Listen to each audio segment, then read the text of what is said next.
लालची सास और चंट बहू। मीरा की सास कमला एक दिन अपनी सहेली सुमन से कहती है कि उसने अपने बेटे रमन की शादी करके लाखों का नुकसान कर लिया। कमला जी ऐसा क्यों कहती हो? भला मीरा में क्या बुराई है? अरे सुमन बहन, क्या बताऊं, इस मीरा ने तो मेरी नाक में दम कर रखा है। ना ही घर का कोई काम करती है और ना ही बाहर कमाने जाती है। अरे भला फ्री की रोटियां तोड़ने के लिए इसे लेकर आई थी क्या मैं? अरे जी आजकल तो ऐसा ही हाल है सबका। दहेज में एक गाड़ी क्या ले आती है कि बस सर पर बैठ के तांडव करने लगती है। मेरी बहू मीरा तो दहेज में एक फूटी कोड़ी भी नहीं लाई, फिर भी रोज महारानी मुझे उंगली पर नचाती है। जी फिर तो बहुत गलत बात है। तुम्हारी भी गलती है, बिना दहेज के ब्याह किया ही क्यों?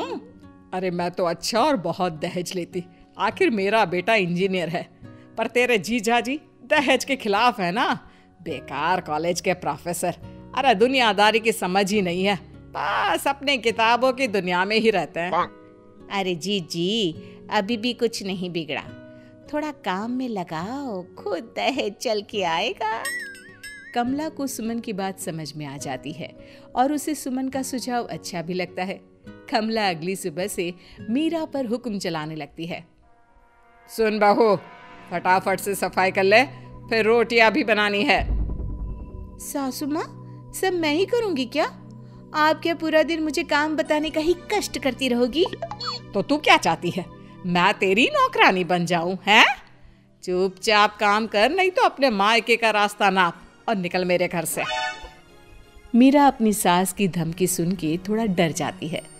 वो पूरी ईमानदारी के साथ घर का काम और अपनी सास कमला की सेवा करने लगती है। ये सब देखकर कमला बहुत खुश होती है, पर थोड़ी निराश भी होती है, क्योंकि जैसा वो चाहती थी वैसा कुछ अभी तक तो हुआ नहीं था। कमला अपनी बहू मीरा को और काम बताने लगती है। सासू माँ, आज मेरी तबीयत थोड़ी खराब है, आज तो मैं काम नहीं कर पाऊंगी।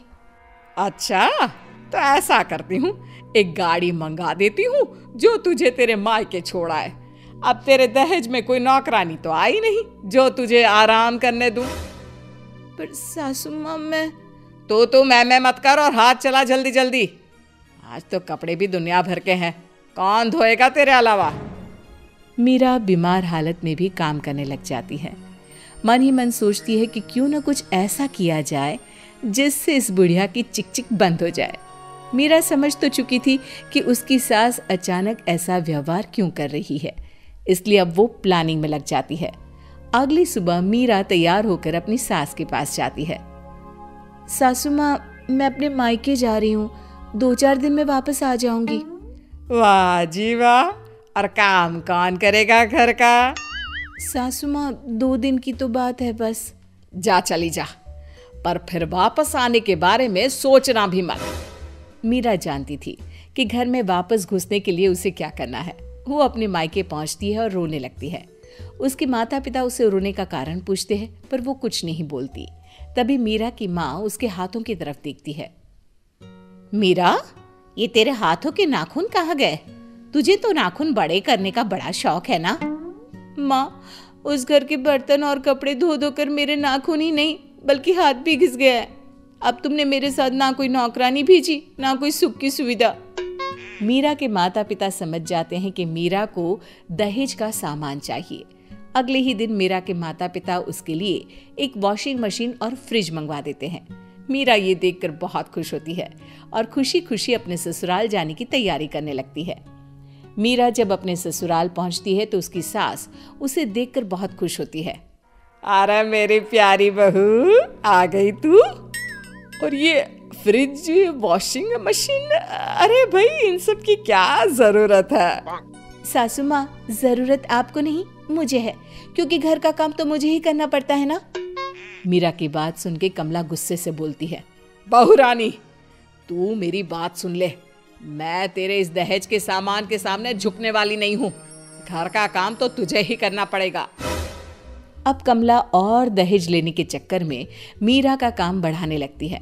वो जानबूझकर गंदगी फैलाती और बना हुआ काम बिगाड़ने लगती।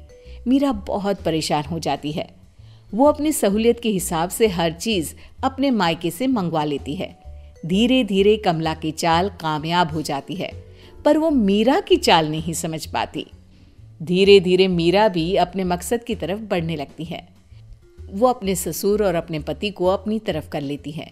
एक दिन मीरा अपने ससुर से कहती है, पिताजी क्यों ना आप ये घर मेरे नाम कर दें, क्योंकि सासू माँ तो बीमार रहती हैं और रमन का तो आपको पता ही है कितने बिजी रहते हैं। ऐसे में घर को संभालेगा कौन? हाँ बहू, मुझे लगता है कि तुम बिल्कुल सही कह रही हो। इस घर को संभालने वाला कोई तो होना चाहिए। ये कहकर मीरा के ससुर जी अपनी पूरी प्रॉपर्टी मीरा के नाम कर देते हैं। मीरा बहुत खुश होती है क्योंकि वो अब अपने मकसद में कामयाब हो गई थी। इस बात की खबर कमला को भी लगती है। कमला को जैसे ही पूरी बात पता चलती है, उसके पैरों तले जमीन खिसक जाती है। वो गुस्से में मीरा के पास जाती है। अरे करमजली, तू तो बहुत चंट निकली। मैं तुझसे घर का सामान ही मंगवाती रह गई और तूने पूरा का पूरा घर अपना बना लिया। सासू माँ, अब आप घर का काम करने की भी आदत डाल ही लो, क्योंकि अब मैं तो कुछ करूंगी नहीं। और हाँ, अगर आपने काम करने में आनाकानी की तो इस उम्र में मायके नहीं बल्कि बुजुर्गों के आश्रम भेज दूंगी। मीरा की बात सुनकर कमला बहुत दुखी होती है। वो अपनी सहेली सुमन के पास जाती है और उसे सारी बात बताती है। अरे सुमन, मैंने तो लालच में आके अपने ही पैर पर कुल्हाड़ी मार दी। काश मैं तेरी बात मानती ही नहीं तो आज ये मेरी दशा नहीं होती। वाह जीजी, उल्टा चोर कोतवाल को डांटे। मैंने तो सिर्फ काम करवाने की सलाह दी थी, पर तुम तो बेचारी मीरा को परेशान करने लग गई। अब भरो अपने किए के फल। और वैसे भी ना, एक दिन तो ऊंट पहाड़ के नीचे आ ही जाता है। सुमन की बातें सुनकर कमला अपने घर वापस चली जाती है और अपनी बहू मीरा को पूरी बात बताती है कि कैसे सुमन ने उसे उल्टी सलाह देके अपना पल्ला साफ कर लिया। कमला अपनी बहू से माफ़ी मांगती है। नहीं सासू माँ, आपको अपनी गलती का एहसास हो गया, मेरे लिए वही बहुत है। मुझे भी घर पर कोई राजबाज नहीं करना, बस प्यार और साथ मिले उतना ही बहुत है। अब सास बहू मिलजुल के एक साथ प्यार से रहने लगती हैं और दोनों घर के काम भी मिल बांट के करने लगती है।